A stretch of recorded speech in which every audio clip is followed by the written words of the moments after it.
Hello friends, welcome to WiFi study. दोस्तों, स्वागत करता हूँ आप सभी का WiFi study part fun academy पर। Good evening my dear friends, कैसे हो आप लोग? उम्मीद करता हूँ कि बहुत अच्छे होंगे और आपकी तैयारी जो है भी दोस्तों बहुत अच्छी चल रही होगी।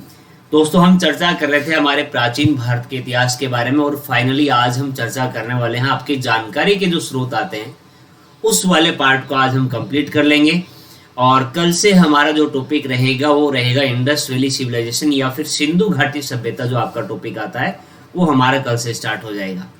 काफ़ी थोड़ा सा वक्त लगा, लेकिन बिल्कुल डेप्थ में जाकर के, डिटेल में जाकर के हमने भारतीय इतिहास की जानकारी के जो स्रोत आते हैं इनमें अभी जो साहित्यिक स्रोत थे उनके बारे में हम चर्चा कर रहे थे। और पिछले सेशन में हमने बौद्ध साहित्य के बारे में चर्चा की थी।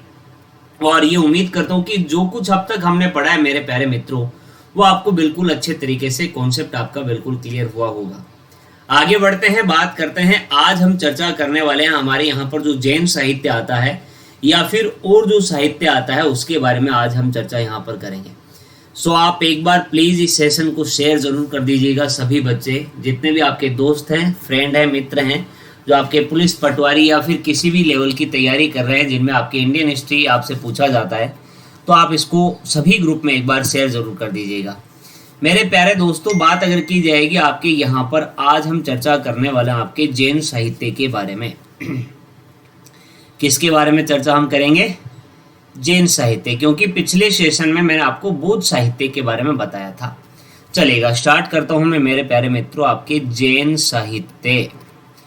और जैन साहित्य जो आता है इसकी अगर बात की जाएगी तो दोस्तों आपके यहाँ पर जो जैन साहित्य है उसको आगम कहा जाता है। क्या कहा जाता है? आगम कहा जाता है। ये बड़ी ही इंपॉर्टेंट बात है, जैन साहित्य को आगम कहा जाता है।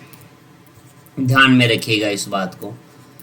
नंबर 2 पर इंपॉर्टेंट बात आपकी जैन साहित्य से बात अगर की जाएगी आपके आगम के अंतर्गत अगर हम देखते हैं तो मेरे प्यारे दोस्तों आपके आगम के अंतर्गत, किसके? जैन साहित्य के अंतर्गत। आगम के अंतर्गत दोस्तों आपके 12 अंग होते हैं, 12 अंग हैं तथा 12 अंग का प्रत्येक अंग का एक उपांग आता है, तो आपके 12 ही उपांग हो गए। 12 उपांग, 10 प्रकीर्ण अपने को देखने को मिलते हैं और 6 आपके छेद सूत्र आते हैं। ये अंग और उपांग आप लोग ध्यान में रखिएगा, ये आपसे पूछ सकता है। 4 आपके इसमें मूल सूत्र आते हैं, 4 मूल सूत्र। एक आपका अनुयोग सूत्र व नंदी सूत्र आते हैं। किसके अंतर्गत आते हैं? ये मेरे प्यारे दोस्तों आपके आगम के अंतर्गत। आगम होता क्या है? जैन साहित्य को ही मैंने आपको बताया कि आगम दोस्तों कहा जाता है। इस बात को आप लोग ध्यान में रखिएगा। अब देखिएगा, जो आपके 12 अंग आते हैं इनके नाम तो आप लोगों को याद रखने की जरूरत नहीं है। वैसे मैं अगर आपको ओरली बताऊं तो आपके आचारांग सूत, आपके सुयंग और आपके स्थानांग, साथ में आपके दोस्तों भगवती सूत, नायाधम्मा कहा सूत, आपको अंतगढ़ दशाओं, अणुतरो और प्रश्न व्याकरण, विभाग, स्वयं, दृष्टिवादी, इस प्रकार से दोस्तों आपके 12 अंग जो हैं ये दोस्तों आते हैं, लेकिन इनके नाम जो है आपको याद करने की जरूरत नहीं है। अब देखिएगा दोस्तों, बात अगर की जाएगी कुछ महत्वपूर्ण जो अंग आते हैं जिनमें जिनके वर्णन के बारे में हम थोड़ी सी जानकारी प्राप्त कर लेते हैं। जैसे अगर बात की जाएगी आपके भगवती सूत जो आता है उसकी बात अगर हम करेंगे, जो आपके 12 अंग में से एक अंग आता है भगवती सूत की अगर बात की जाएगी तो मेरे प्यारे मित्रों आपके भगवती सूत में महावीर स्वामी की जीवनी है। किसमें है महावीर स्वामी की जीवनी? आपके भगवती सूत की अगर बात की जाएगी तो जो आपके 12 अंगों में से एक अंग आता है इसमें अपने को महावीर स्वामी की जीवनी जो है दोस्तों देखने को मिलती है। इसी प्रकार दोस्तों आपके अगर हम चर्चा करेंगे आपके आचारांग सूत की बात अगर की जाएगी, आचारांग सूत की अगर हम चर्चा करते हैं तो इसमें आपके जैन जो आपके भिक्षु होते हैं, जैन भिक्षुओं की अगर बात की जाए तो जैन भिक्षुओं द्वारा पालन किए जाने वाले नियमों का उल्लेख, पालन किए जाने वाले नियमों का उल्लेख जो है ये मेरे प्यारे दोस्तों अपने को यहाँ पर देखने को मिलता है। किस में देखने को मिलता है? आचारांग शुद्ध की बात अगर की जाएगी तो इसमें जैन भिक्षुओं द्वारा पालन किए जाने वाले नियमों का उल्लेख जो है यह हमें देखने को मिलता है। तो ये बड़ी महत्वपूर्ण बातें अब तक मैंने आपको बताई है। मैंने आपको बताया जैन साहित्य को आगम कहा जाता है, जिसके अंतर्गत आपके 12 अंग आते हैं, 12 ही उपांग आते हैं, 10 प्रकीर्ण आते हैं, 6 छेद सूत्र, 4 मूल सूत्र हैं, अनुयोग सूत्र और नंदी सूत्र। इसमें 12 अंग में मैंने आपको बताया भगवती सूत्र में दोस्तों अपने को भगवान महावीर की जीवनी जो है ये देखने को मिलती है। इसी प्रकार आचारांग सूत्र की अगर बात की जाएगी तो उसमें जैन भिक्षुओं के द्वारा पालन किए जाने वाले नियमों का उल्लेख जो है ये दोस्तों हमें देखने को मिलता है। यहां तक बिल्कुल आपके क्लियर हो गया होगा। आगे बढ़ते हैं, बात करते हैं मेरे प्यारे मित्रों और इंपॉर्टेंट बातें जो आती हैं उनके बारे में। अब देखिएगा, मैंने आपको ये बताया कि प्रत्येक अंग का एक उपांग होता है, क्योंकि 12 ही अंग है और 12 ही आपके उपांग है। लेकिन ये बात मैं आपकी यहां पर नोट डाउन भी कर देता हूं ताकि आपको याद रहे। प्रत्येक अंग का एक उपांग है,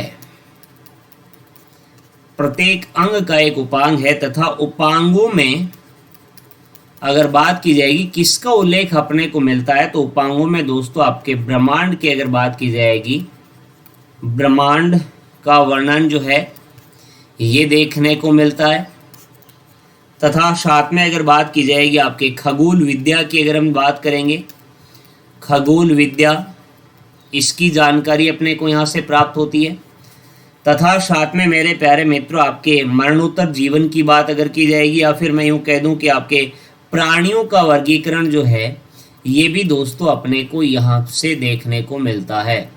प्राणियों का वर्गीकरण किसमें? ये आपके उपांगों की चर्चा हमने की है। वर्गीकरण मिलता है किसमें? उपांगों में। ओके, और मैंने आपको ये भी बताया कि प्रत्येक अंग का एक उपांग होता है और उपांगों में अपने को ब्रह्मांड का ज्ञान, खगोल विद्या, प्राणियों का वर्गीकरण जो है ये दोस्तों हमें यहाँ पर देखने को मिलता है। इसी प्रकार आगे बढ़ते हैं मेरे प्यारे दोस्तों, और इम्पोर्टेंट बातें जो आती हैं उनके बारे में हम चर्चा यहाँ पर करने वाले हैं। एक बड़ी ही इंपॉर्टेंट बात आती है। एक आप लोगों को बात और याद रखनी है कि जैन ग्रंथों की अगर बात की जाएगी तो जैन ग्रंथों की रचना जो है ये मेरे प्यारे मित्रों आपके किस में हुई है? प्राकृत भाषा में। कौन सी भाषा में? प्राकृत भाषा में हुई है। अब देखिएगा, आपने सुना होगा चंद्रगुप्त मौर्य का नाम, बिल्कुल सुना है। और आपको ये भी पता होगा कि चंद्रगुप्त मौर्य के द्वारा मेरे प्यारे दोस्तों जैन धर्म को अपनाया गया था। तब आप कहेंगे बिल्कुल सर अपनाया गया था। तो मैं माय डियर फ्रेंड्स अगर बात की जाए आपके यहाँ पर एक जैन गुरु का नाम भद्रबाहु था, और भद्रबाहु के द्वारा दोस्तों आपको पता होगा एक जैन ग्रंथ का मतलब ग्रंथ रचित किया गया था, कल्पसूत्र, और उससे अपने को जैन धर्म के प्रारंभिक इतिहास की जानकारी प्राप्त होती है। तो मैं यहां पर यह लिख सकता हूं कि भद्रबाहु द्वारा रचित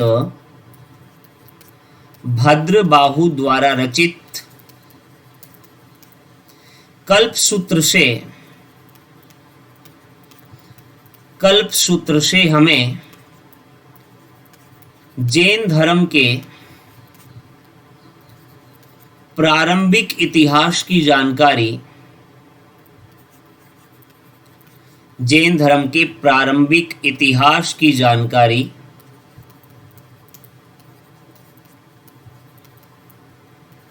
प्राप्त होती है। तथा हम ये भी कह सकते हैं मेरे प्यारे मित्रों कि आपके यहाँ पर जो जैन ग्रंथ यहाँ पर जो रचित किया गया उससे अपने को चंद्रगुप्त मौर्य के बारे में भी जानकारी मिलती है। तथा चंद्रगुप्त मौर्य के बारे में भी, एक मिनट में थोड़ा सा ठीक कर देता हूँ इसको, अभी प्रॉब्लम हो रही होगी देखने में। ये देखिएगा बिल्कुल अभी क्लियर है। ये लीजिएगा। तो मैंने आपको ये बताया कि मेरे प्यारे मित्रों, आपके यहाँ पर इसी से चंद्रगुप्त मौर्य के बारे में जानकारी जो है, जानकारी भी प्राप्त होती है। किससे? आपके भद्रबाहु के द्वारा रचित जो पुस्तक आती है, जिसका नाम मैंने आपको बताया कल्पसूत्र। ये काफी इंपॉर्टेंट पुस्तक है, इसको आप लोग अवश्य ध्यान में रखिएगा।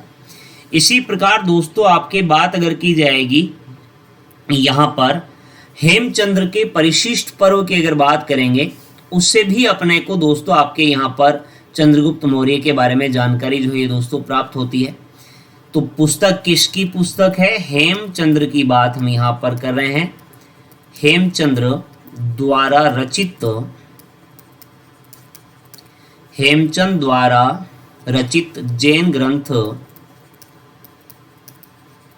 नाम क्या है? परिशिष्ट पर्व। ये भी काफी इंपॉर्टेंट है, एग्जाम के दृष्टिकोण से भी काफी इंपॉर्टेंट है। सीधा सीधा आपसे पूछा जा सकता है इसके बारे में भी, परिशिष्ट पर्व के बारे में भी। किसकी पुस्तक है ये? हेमचंद्र की पुस्तक आती है। जबकि भद्रबाहु की पुस्तक कौन सी बताई? कल्पसूत्र मैंने आपको बताई। और मैंने आपको ये भी बताया कि परिशिष्ट पर्व से भी, इससे भी चंद्रगुप्त, इससे भी चंद्रगुप्त की जानकारी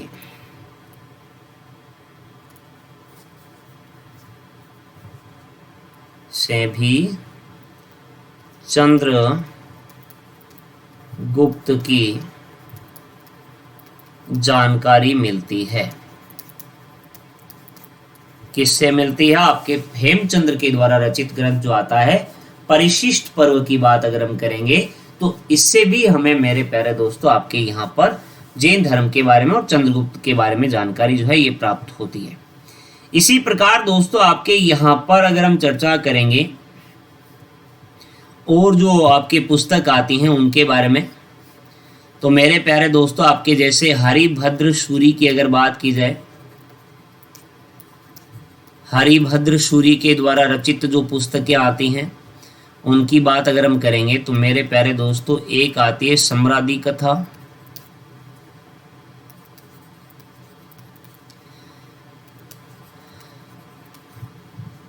मूर्खाख्यान, ये कथाकोश, ये आपका जैन साहित्य ही है। और उद्योतन सूरी की अगर बात करेंगे मेरे प्यारे दोस्तों, तो इसके बारे में तो आपको सबको ही पता होगा। उद्योतन सूरी की पुस्तक आती है कुवलयमाला, नाम तो सुना होगा इसका आपने अवश्य ही, कुवलयमाला। ये सारे वो जैन ग्रंथ हैं जिनसे हमें दोस्तों आपके जानकारी प्राप्त होती है आपके जैन धर्म के बारे में। और कुवलयमाला में होण शासक जो आता है, तोरमाण का उल्लेख जो है अपने को इसमें देखने को मिलता है। होण शासक तोरमाण का उल्लेख जो है ये भी दोस्तों आपके उद्योतन सूरी की पुस्तक कुवलयमाला में हमें देखने को मिलता है। इसी प्रकार दोस्तों आपके जिनसेन सूरी की अगर बात करेंगे, जिनसेन सूरी की अगर चर्चा की जाएगी, तो दोस्तों आपके जिनसेन के द्वारा एक तो आदि पुराण रचित किया गया,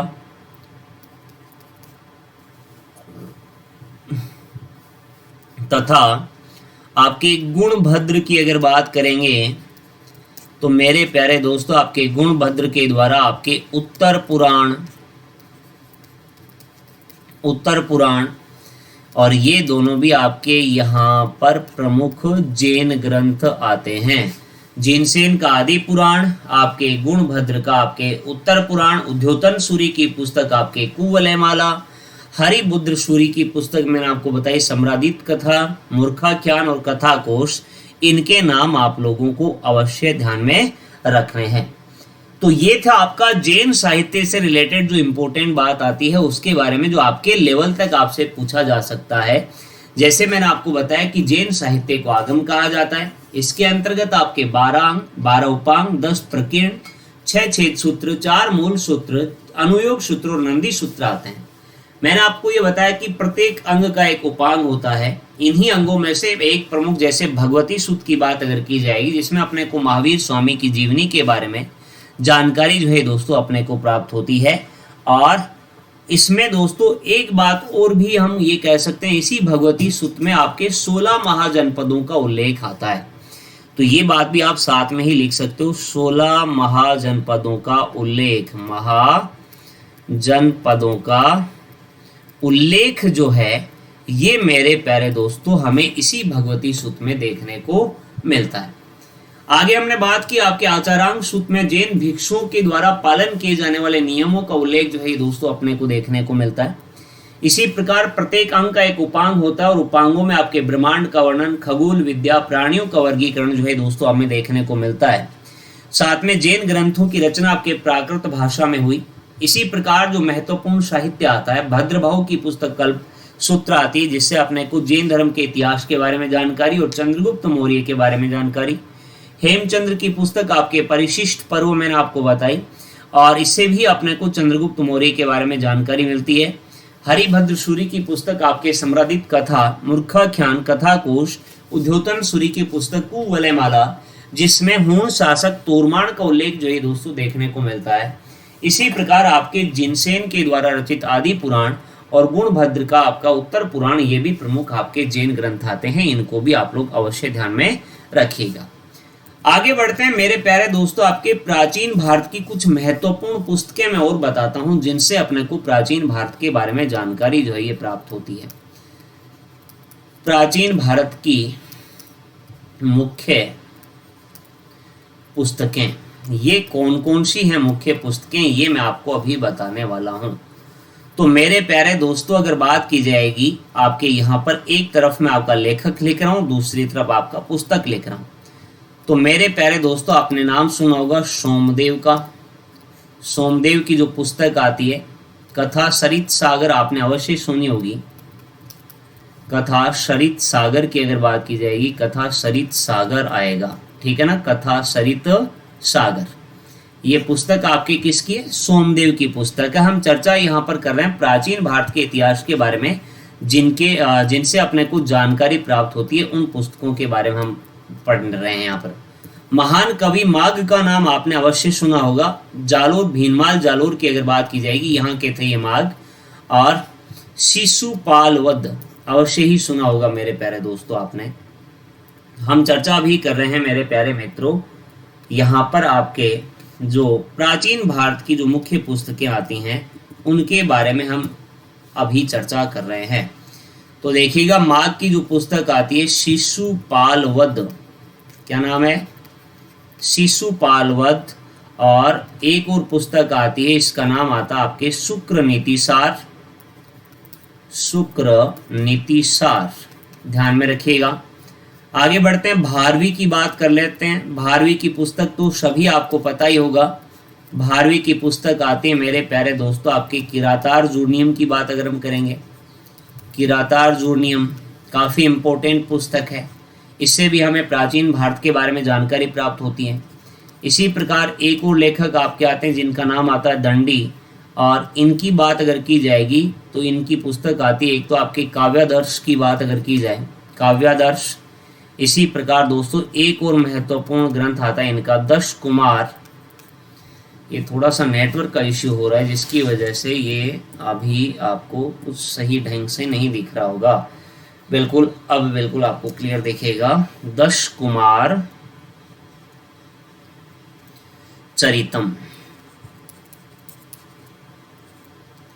ये आपका ग्रंथ है दंडी का।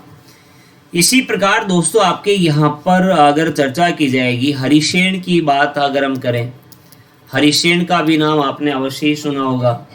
तो हरिसेन की जो पुस्तक आती है मेरे प्यारे दोस्तों, वृहत कथा कोश, वृहत कथा कोश जो है ये मेरे प्यारे मित्रों आपके पुस्तक है यहाँ पर हरिसेन की। इसी प्रकार दोस्तों क्षेमेंद्र का नाम आपने सुना होगा।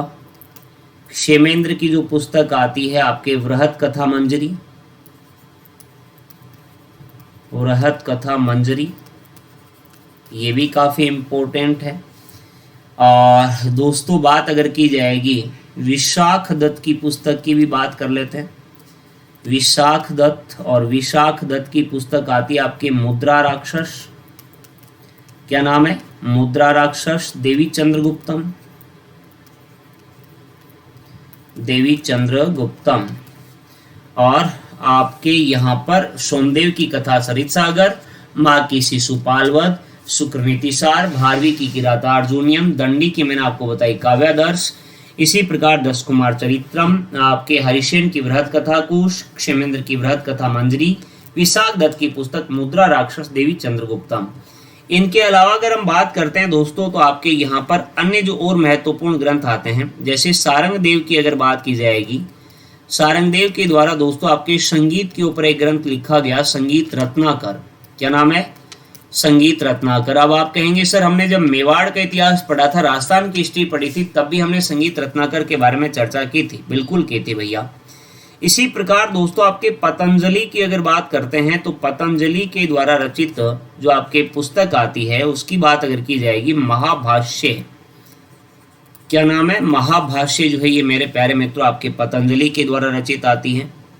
इसी प्रकार दोस्तों आपके यहाँ पर श्री हर्ष के द्वारा रचित पुस्तकों की बात अगर की जाए, वो कौन सी पुस्तक आती हैं तो आप लोग ध्यान में रखिएगा। श्री हर्ष के द्वारा नेषधीय चरित, और एक पुस्तक और आती है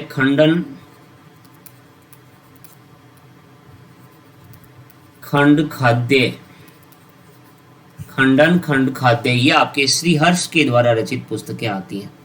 इसी प्रकार दोस्तों एक लेखक और हुए भट्टी, का नाम आपने अवश्य सुना होगा, और भट्टी के द्वारा मेरे प्यारे मित्रों आपके भट्टी काव्य की रचना जो है ये दोस्तों की गई थी रावण वध के बारे में।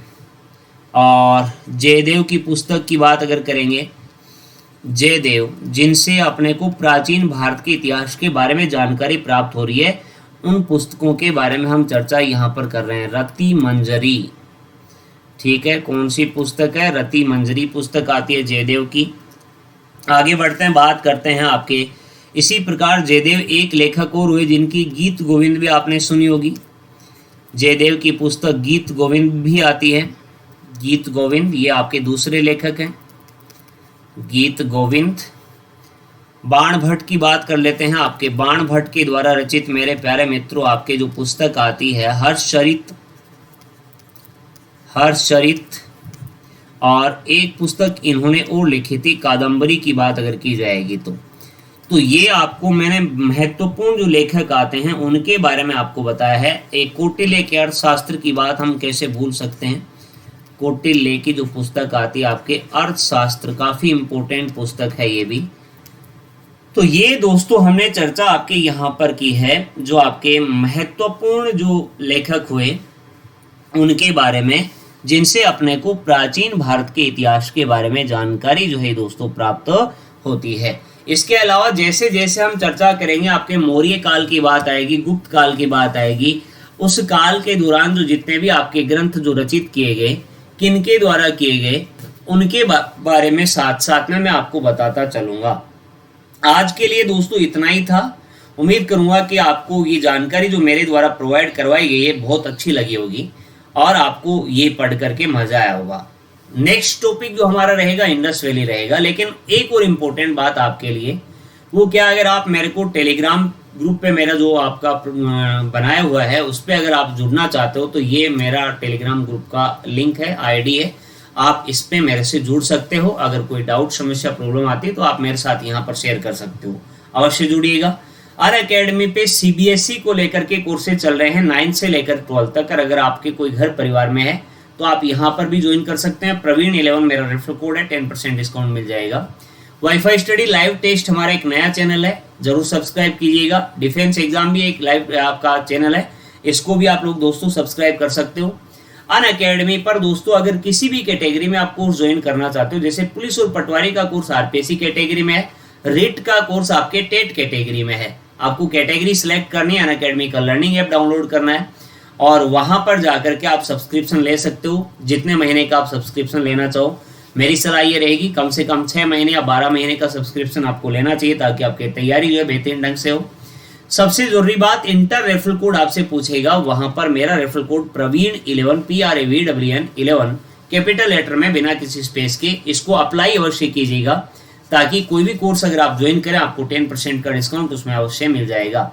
और तथा साथ में दोस्तों अनअकैडमी लर्निंग ऐप पर ही फ्री सेशन आपको करवाए जाते हैं, वहां पर प्रवीण कुमार नाम से आप सर्च कर सकते हैं, मेरे नाम से प्रवीण कुमार एजुकेटर में आप सर्च कीजिएगा और वहां पर मेरी फ्री क्लासेज जो है वो दोस्तों आप लोगों को मिल जाएंगी।